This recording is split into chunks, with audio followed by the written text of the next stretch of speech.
Fund पे ही पूरा बात कर रहे हैं, तो अभी जो घंटे 2 घंटे पहले फैसला आया है, ये याचिका गई है सुप्रीम कोर्ट में, वो मैं आपको लाइव लॉ का एक ट्वीट कहूँगा दिखाने के लिए। इलेक्शन बॉन्ड को लेकर state bank of India files application in the supreme court seeking extension of time till June 30, यानी मई में चुनाव का रिजल्ट आ जाएगा, एक सरकार बन जाएगी, उसके बाद जून आएगा। अब चुनाव पे असर होना नहीं, तो जून 30 को वो इलेक्ट्रल बॉन्ड संबंधी सारी सूचना इलेक्शन कमीशन को देंगे। और ये सुप्रीम कोर्ट ने इलेक्शन कमीशन को कहा था कि आप 6 मार्च तक इलेक्शन बॉन्ड से किसने पैसे दिए हैं वो बताइए। और सुप्रीम कोर्ट ने कहा था कि इलेक्शन बॉन्ड असंवैधानिक है। 2017-18 से मोदी सरकार इस पॉलिसी के तहत हजारों करोड़ का जो है वो पैसा पॉलिटिकल पार्टियों को गया है, जिसमें सबसे ज्यादा पैसा करीब 6,000 करोड़, सिर्फ 5 साल में करीब 6,000 करोड़ रुपए भारतीय जनता पार्टी सत्तासीन पार्टी को गया है। इलेक्शन बॉन्ड के जरिए जो बॉन्ड दाता है, यानी जो पैसे दे रहा है, उसका नाम गुप्त रखा जाता है और इसमें कंपनी एक्ट में संशोधन करते हुए उस बॉन्ड दाता को भी अपने टैक्स में छूट ये छुपाने का अधिकार दिया गया कि आप इसको छुपाइए कि आपने किसको पैसा दिया है। इलेक्शन बॉन्ड को लेकर सुप्रीम कोर्ट ने कहा था कि ये असंवैधानिक है और इसमें कई चीजें हो सकती है, जैसे काला धन यहाँ आ सकता है। अभी जो प्रॉफिट का 7.5% का लॉ था, उसको भी मोदी सरकार ने खत्म किया और अब कोई घाटे में चलने वाली कंपनी, कोई बिजनेस नहीं करती है, वो कंपनी भी करोड़ों का बॉन्ड खरीद के पॉलिटिकल पार्टी को दे सकती है। वो कोई घाटे वाली कंपनी क्यों देगी? तो वो कैसे देगी? वो विदेश का कोई बिल गेट्स का, जॉर्ज सोरोस की कंपनी है, वो यहाँ पर अपने सब्सिडरी सहायक कंपनियों में फंड ट्रांसफर करती है जो है, और ये यहाँ की कंपनी पॉलिटिकल पार्टी को दे देगी, यानी विदेशी फंडिंग से भारत की राजनीतिक व्यवस्था चल रही है। और विदेशी जो है अपने 9 से 14 साल के बच्चों को इंजेक्शन ठुकवाने जैसे नियम बनवा सकते हैं, कुछ भी हो सकता है। उसके बाद मुखौटा कंपनी, दूसरा जो है आपको मुखौटा कंपनी है, जो नकली कंपनी है, टैक्स हेवन आदि के जो देश है, वहां किसी को 400 करोड़ का टैक्स भरना है, वो अपने टैक्स हेवन में पैसा छुपाया और अपनी मुखौटा कंपनी के जरिए, यहाँ जो नकली कंपनी मुखौटा कंपनी बना रखा उसके जरिए पॉलिटिकल पार्टी को 100 करोड़ दे दिया, 300 करोड़ उसका बच गया। तो ये पूरा जो है मामला, तो ये सुप्रीम कोर्ट ने असंवैधानिक घोषित करते हुए कहा था कि इलेक्शन कमीशन 6 मार्च तक ये जानकारी उपलब्ध कराए कि किस व्यक्ति ने किस पार्टी को कितना पैसा दिया। अब ये अगर आ जाएगा तो जो 6,000 करोड़ का 95% 90% पैसा जो सत्तासीन पार्टी को गई है, वो राज खुल जाएगा कि सोरस है या फंड है, बिल है या फोर्ड है या अंबानी है, अडानी है, कौन है, किसके कौन पैसा दे रहा है। इसलिए एसबीआई गई और कही कि मिलॉर्ड बड़ा कागज है, हम जून में दे पाएंगे, यानी तब तक इलेक्शन हो जाएगा। सुप्रीम कोर्ट कुछ नहीं कर सकती, क्योंकि कहेगा कि हमारे बॉस ने कहा इतने दस्तावेज हैं, इतने 44,000 इंफॉर्मेशन सेट्स हैं, ये हैं। तो पैसा चोरी से पैसा लाने के लिए जब इलेक्शन बॉन्ड बनाया गया था, क्विक प्रो को, जब अपने दानदाताओं को फायदा सरकारी पहुंचाने के लिए इलेक्शन बॉन्ड बनाया गया था, जब विदेशी फंड को भारत में रूट करने के लिए इलेक्शन बॉन्ड बनाया गया था, जब नकली मुखौटा कंपनी के जरिए टैक्स हेवन का पैसा भारत में लाने के लिए इलेक्शन बॉन्ड बनाया गया था, तो कौन जानकारी देगा? इसलिए आज, और आप ध्यान दीजिए, आपको अपने वीडियो में मैंने बार बार कहा कि चुनाव से पहले तो ये नहीं संभव है, और ये दिख गया आपको कि नहीं संभव है। आज ये बात हो गई। अब आते हैं असली खबर पे। असली खबर ये है कि एक चैनल TV9 भारतवर्ष का जो समिट था, मैं कहूंगा दिखाने के लिए, उस समिट में देश के गृह मंत्री अमित शाह जी पहुंचे थे। इस समिट में उन्होंने कहा कि धर्म परिवर्तन के लिए आएगा विदेशों से पैसा तो रोकेंगे ही। आपको लगा होगा कि इन्होंने तो बहुत बड़ी बात की और 10 साल से ये बात ये कर ही रहे हैं। तो उन्होंने जो कहा कि TV9 के व्हाट इंडिया थिंक्स टुडे सम्मेलन में उन्होंने कहा, गृह मंत्री अमित शाह ने, कि धर्म परिवर्तन के लिए विदेशों से आने वाले फंड को लेकर करारा हमला बोला। मीडिया ने कहा करारा हमला बोला, ध्यान से सुनते जाइए। एफसीआरए कानून में संशोधन, एफसीआरए कानून में संशोधन की बात पर अमित शाह ने कहा एनजीओ के पैसों को भारत में नहीं आने देंगे। ध्यान दीजिएगा इसको, हम तो नोट करते जाइए। अगर वो धर्म परिवर्तन के लिए आते हैं, उन्होंने कहा कि इस देश के अंदर अगर आंदोलन के लिए फंड आते हैं तो यह गैर कानूनी है। आते हैं, इनको कुछ पता नहीं है, 10 साल गृह मंत्री हैं। ध्यान देते जाइए कि आगे बताता हूं। गृह मंत्री ने कहा कि एफसीआरए कानून को हमने मजबूत किया है, अब एनजीओ को अपना उद्देश्य स्पष्ट करना चाहिए, करना पड़ रहा है नहीं, करना चाहिए, कार्यक्रम स्पष्ट करना चाहिए, अपना अकाउंट ऑडिट कराना चाहिए। तकलीफ क्या है? गृह मंत्री ने कहा अगर सब कुछ ठीक है तो किसी काम को रोका नहीं जाएगा, लेकिन आपका उद्देश्य ठीक नहीं है तो आपको हम रोकेंगे और फंड नहीं आने देंगे धर्मांतरण के लिए। अब ये सुनने में कितना सुहाना लगता है, बहुत अच्छा लगता है।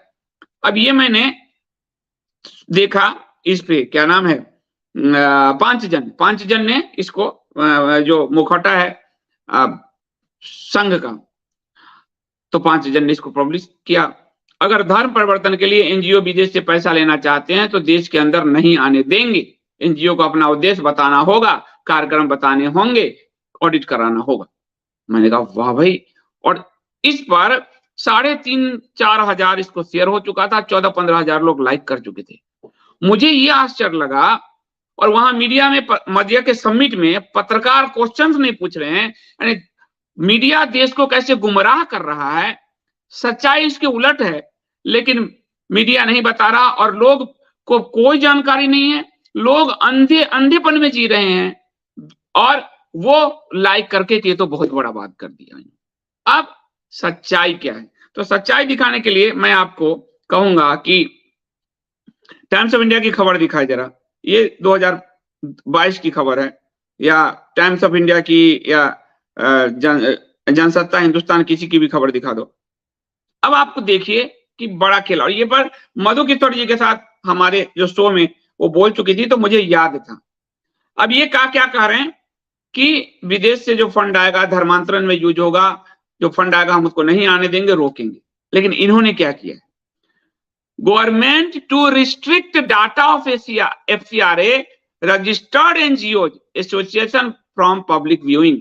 सरकार ने एफसीआरए का डाटा ही छुपा लिया। एफसीआरए वेब पोर्टल होता है, इसमें हर एनजीओ जो पैसा विदेश से मिल रहा है उसकी जानकारी होगी, किस फंड से मिल रहा है, उसका ऑडिट रिपोर्ट क्या है, उसके बाद ये देखिए, और ये फंड कहाँ उपयोग कर रहे हो, ये पूरी जानकारी होती है। और जो भी अपने ऑडिट नहीं कराती उसको इस सरकार ने शुरू में कसा था। मैंने पूरा वीडियो आपको दिया है, कई पूरा जो है, शुरू में सरकार ने कसा, नियम बनाई, सिर्फ एसबीआई बैंक में ही आपको खाता खोलना होगा, वहीं लाना होगा। सरकार ने अच्छे नियम बनाए थे। लेकिन 2 साल पहले क्या किया, गृह मंत्रालय, जो अमित शाह जी बोल रहे हैं उन्हीं का मंत्रालय ने क्या किया कि एफसीआरए की वेबसाइट से एनजीओ संबंधित डाटा ही डिलीट कर दिया। सेलेक्टेड डाटा, सब नहीं, सेलेक्टेड। यानी अब उदाहरण के लिए देता हूं, उदाहरण दे रहा हूं कि अमेरिका का कोई फोर्ड फाउंडेशन है और फोर्ड फाउंडेशन यहाँ के किसी को फंड कर रहा है, तो फोर्ड फाउंडेशन से पैसा आया और यहाँ के किसी रामलाल एनजीओ को मिल रहा है। रामलाल एनजीओ इसको कहां खर्च कर रहा है, ये पूरी डिटेल पता चलेगी।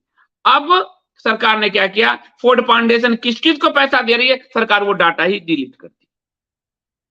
और जब वो डाटा ही डिलीट कर दी तो अब रामलाल श्यामलाल कहां खर्च कर रहा है, वो डाटा भी गया। तो जो जनता को जानकारी पारदर्शी रूप से मिल रही थी, सरकार ने 2022 में ये डाटा ही गायब कर दिया। और आज वो कह क्या रहे हैं, साफ झूठ, कि हम रोकेंगे, हम करेंगे, करना चाहिए। और जनता, ये तो तब होगा ना जब जनता के लिए पारदर्शी डाटा अवेलेबल होगा। और एफसीआरए गृह मंत्रालय के अधीन वेबसाइट आता है। गृह मंत्रालय का जो विदेश विभाग है, देखता है, वो इसको हैंडल करता है। तो स्थिति क्या है, केंद्रीय गृह मंत्रालय ने फॉरेन कंट्रीब्यूशन एक्ट एफसीआरए की वेबसाइट से कुछ महत्वपूर्ण डाटा हटा दिया, कुछ, यानी सेलेक्टेड, बिल गेट्स, फोर्ड, ये जो सोरस, इस तरह के। तो इसमें कई एनजीओ के सालाना रिटर्न की जानकारी और उन एनजीओ की सूची शामिल है जिसमें लाइसेंस रद्द कर दिए गए हैं। लाइसेंस रद्द किए गए कार्रवाई में उन सबके भी डाटा गायब कर दिए। अब देखिए, गृह मंत्रालय ने इस कदम पर कोई आधिकारिक बयान जारी नहीं किया, लेकिन मंत्रालय के अधिकारी का कहना है कि यह कदम इसलिए उठाया गया क्योंकि डेटा को जनता के लिए उपलब्ध बेमतलब था। मतलब ये डेटा हमारे काम का ही, हम तय करेंगे, ये सरकार तय करेगी। Home ministry removes data on NGO licence funding deleted from FCRA website. सारी खबरें देख लीजिए आप, एक और अंग्रेजी अखबार है। तो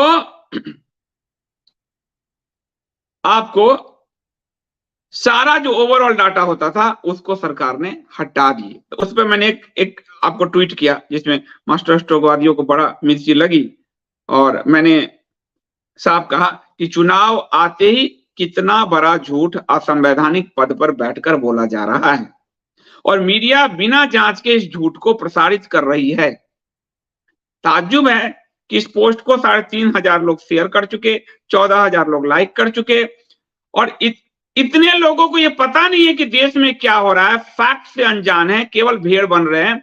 और एक मीडिया मंच पर ही प्रोग्राम हो रहा है, वहां पत्रकारों ने नहीं पूछे। एक तो सरकार प्रेस कॉन्फ्रेंस नहीं करती, और मीडिया जब अपने मंच पर बोलाती है तो एक तरफा संवाद हो रहा है वहीं पर। और ऐसा नहीं कि नहीं होता, हमारे समय में जब मैं दैनिक जागरण था, 4 प्रोग्राम हुआ था, उसमें यूपीए सरकार थी, तो कपिल सिब्बल कुछ गलत बोले, मैं हाथ खड़ा होकर मैंने उनको ये किया तो चुप हो गए कपिल सिब्बल। तो पत्रकार को ये राइट है, वहां आप पूछिए कि आप तो कह रहे हैं गृह मंत्री जी कि हम विदेशी फंड आने नहीं देंगे धर्मांतरण के उपयोग में, पर आप तो वो जो पैसा दे रहा है विदेश, उस डाटा को डिलीट कर रहे हैं। तो पता कैसे चलेगा किसने दिया और कौन कहां उपयोग कर रहा है? कि फोर्ड ने दिया किसी यहां पर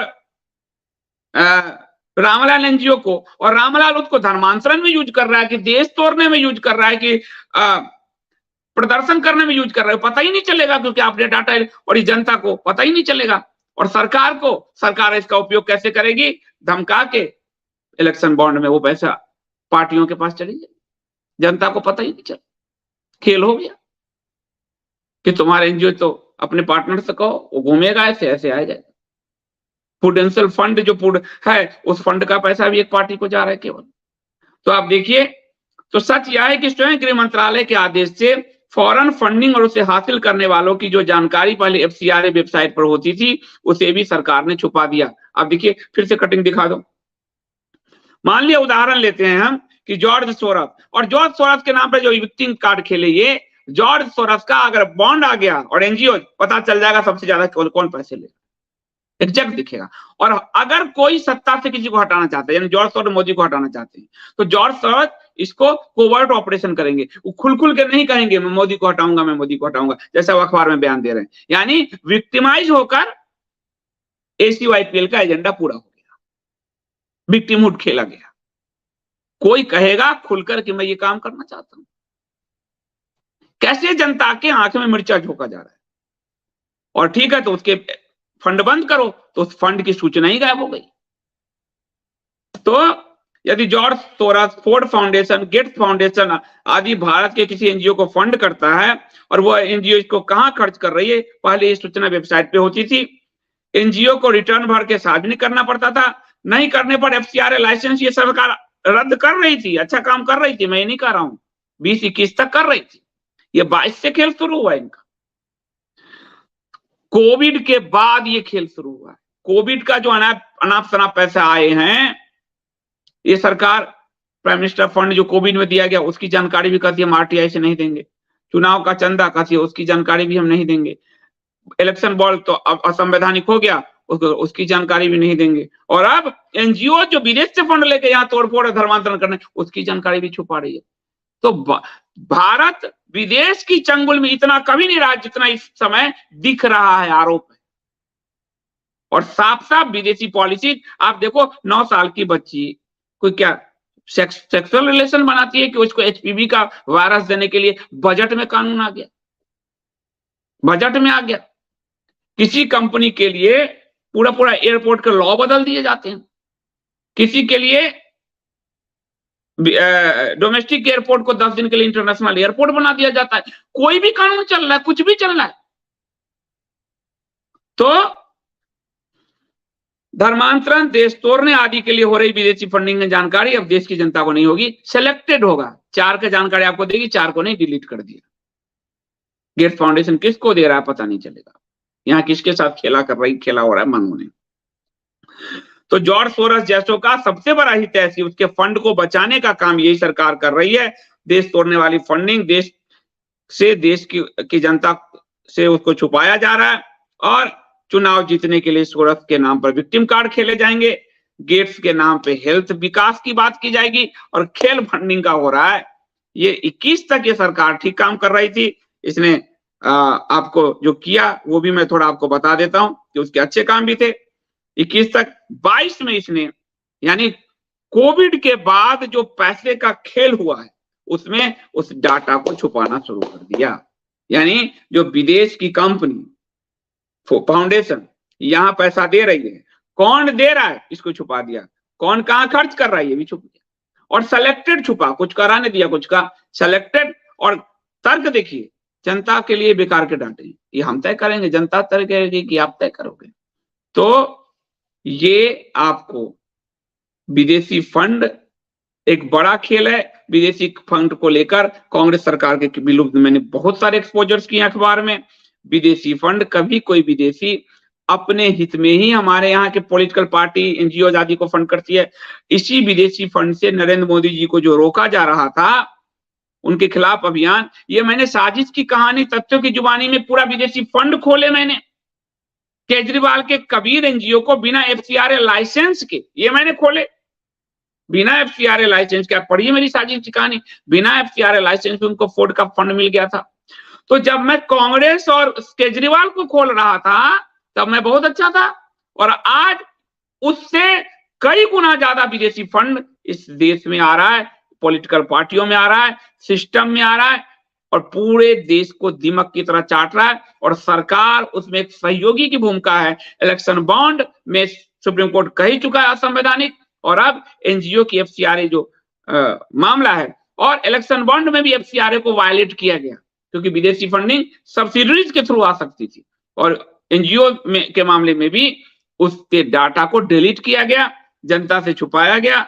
जनता को तो आपको 80 करोड़ जनता को रोजी रोटी में फंसा के काम हो गया है, बाकी तो अब आप करते रहिए। तो स्थिति ये है, दो फॉरेन, एक सरकार पे शक जाएगा, वो इलेक्शन बॉन्ड से भी फॉरेन फंडिंग को छुपा रही है, असंवैधानिक सुप्रीम कोर्ट ने कहा, और वो एनजीओ के भी जो फोर्ड आदि के पैसे बाहर से आ रहे हैं, बिल गेट्स आदि के, उसको भी डाटा को डिलीट कर रही है, और जनता में झूठ बोल रही है कि हम विदेशी फंडिंग आने नहीं। तो देश एक गहरे गर्त की तरफ बढ़ रहा है। कभी भी ईस्ट इंडिया कंपनी अपनी फंडिंग लेके आई, विदेश खत्म किया, अमेरिका WTO आदि के जरिए भारत खत्म किया। आगे जाके भारत की जो दुर्दशा होनी है उसके लिए जिम्मेदार भारत की जनता भी होगी, क्योंकि उसको जानकारी नहीं है, और उस जनता से ज्यादा दोषी मीडिया है, जो अपने मंच पर बुलाकर भी झूठ बुलवाती है, सवाल नहीं करती मीडिया। तो ये स्थिति है, और सुप्रीम कोर्ट भी अपने आप को साफ नहीं कर सकती। 7 साल लिए उसने इलेक्शन बॉन्ड को रद्द करने में, जब ये असंवैधानिक था तो शुरू में ही असंवैधानिक था। तो भारत अब कहां जा रहा है मालूम नहीं, लेकिन भारत, और आपको हमारी रिपोर्टिंग सही है, इसका आज आपको इसके आज के 2 न्यूज चैनल निकल गया कि व्यापारियों के मुद्दे सिर्फ इंडिया स्पीक्स पे उठाए गए थे, राजीव शाह जी ने आके उठाए थे 2 बार। आज उस पर सरकार को कुछ दिन के लिए सही बैक चल जाना पड़ा, और हमने आपसे कहा था कि ये चुनाव आयोग डाटा नहीं देगा चुनाव तक। आज वो न्यूज भी आपको मिल गई, डाटा नहीं दिया, एसबीआई जाकर सुप्रीम कोर्ट में गई। तो हमारी न्यूज तो बार बार सच साबित हो रही है, अब क्या चाहिए, प्रत्यक्ष किम प्रमाणम, ये स्थिति दिख रही है। और एनजीओ पे मैंने बहुत आपको दिया है, एनजीओ के डाटा को कैसे डिलीट किया गया है ये भी आपको मैंने खबर दिखा दिया 2022 में सरकार के फैसले। अब आप देख लीजिए। धन्यवाद।